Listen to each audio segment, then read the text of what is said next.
Labdien visiem! Jau rīt Eirobaskets ir klāt, un ģenerālis jums piedāvās jaunu projektu. Ģenerāļa nagla 300 sekundēs, 10 sērijās.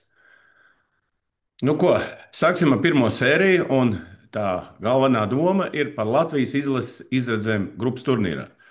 Kurš nezina, tad piedalīsies Serbija, Turcija, Portugāla, Igaunija, Čehija un Latvija. Nu, es sadalīju šo grupu pēc formulas 1, 2, 3. Saprotiet? Tātad viens tā ir Serbija, galvenais favorīts, divi. Tas ir Turcija, Latvija, pa otro, trešo vietu, un trīs vājākās komandas, kas cīnīsies par ceturto vietu, būs Portugāla, Čehija un Igaunija. Nu, sāksim ar ko mums pirmā spēle? Pirmā spēle ar Turciju.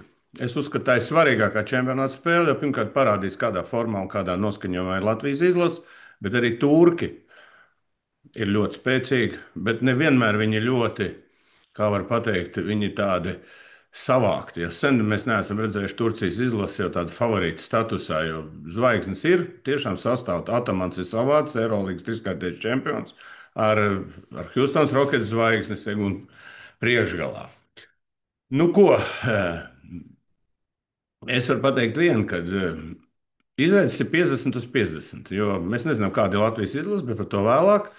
Un Turcija ir apņēmusies nevis cīnīties ar Latviju grupā, bet medaļas izcīnīt. Tā kā ambīcijas būs lielas. Nu, ko par svarīgāko? Kāda tad, teiksim, ir nākošā spēle? Uzskata Serbija. Otrā svarīgākā spēle Serbija. Komanda parādīs, uz ko mēs vispār esam spējīgi. Ja mēs varam uzvarēt Serbiju, tad mēs varam cīnīties par čempionāta medaļām. Ja mēs daudz zaudēsim, tad skaidrs, ka mūsu vieta ir jāieņem kaut kur. Nu, Serbija ar Jokiču, tā ir top 2, top 3 pasaules komanda, ko mēs redzējām pasaules olimpiskajās spēlēs Parīzē, kur viņi rādīja ļoti labu basketbolu. Un praktiski viņi arī draudzības spēlēs parādīja, ka viņi ir superkomanda. Nu, un tad nāk 3 komandas. Igaunija ļoti nērts pretinieks vēsturiski. Stils vispārējais, es domāju, ka labi, viņiem tur ir traumēts garais spēlētājs viens, bet ar saviem skatītājiem te būs jautri.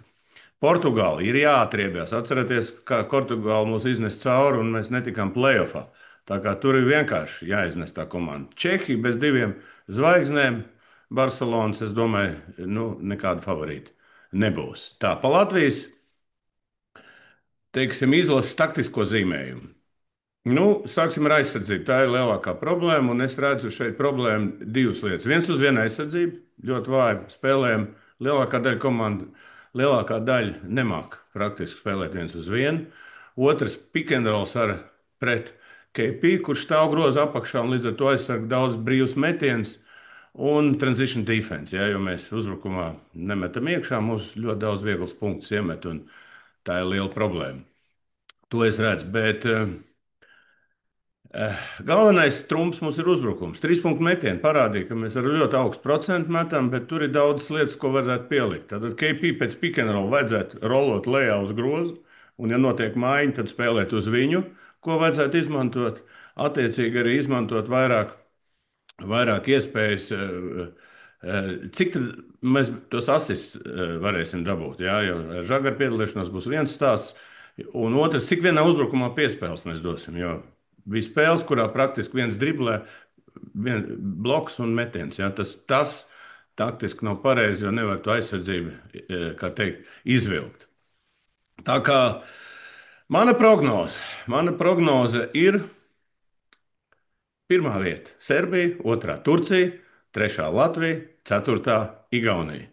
Un tad jau nākošais, varbūt kāds rauns man būs, teiksim, prognozēs būs jau tad, kad būs brakets pēc grupas turnīra. Astotdaļfināla tur būs. Un tur var sanākt arī Lietuva. Tā kā es domāju, ka šis čempionāts būs ļoti interesants. Mums būs iespēja tikties ar kaimiņiem, Igauniem. Mums būs iespējams tikties ar Lietuvu, kā arī ar labāko komandu Serbiju un pašu ambiciozāko komandu šeit turnīrā Turcija ar Atamanu, kurš nav atbraucis atpūsties, bet kurš ir atbraucis cīnīties par medaļu. Tā kā sekosim līdzi, sekojiet arī man.